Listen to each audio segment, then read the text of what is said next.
بسم الله الرحمن الرحيم.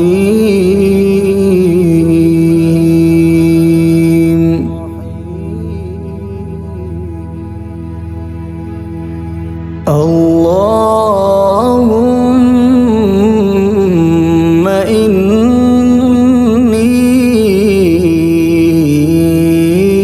أسألك قوة في عبادتك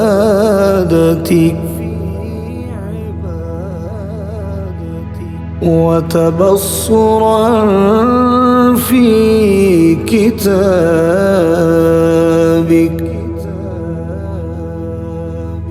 وفهما في حكمك. اللهم صل على محمد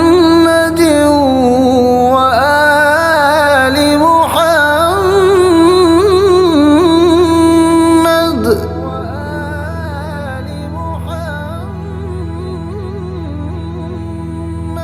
ولا تجعل القرآن بنا ماحلا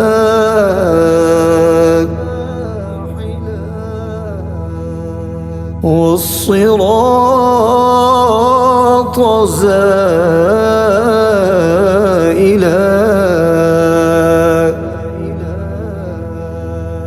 ومحمدا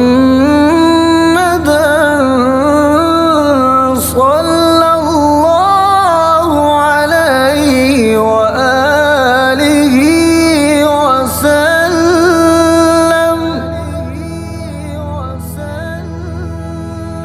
عنا موليا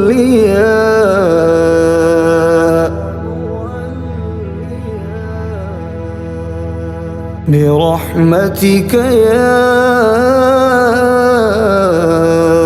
أرحم الراحمين.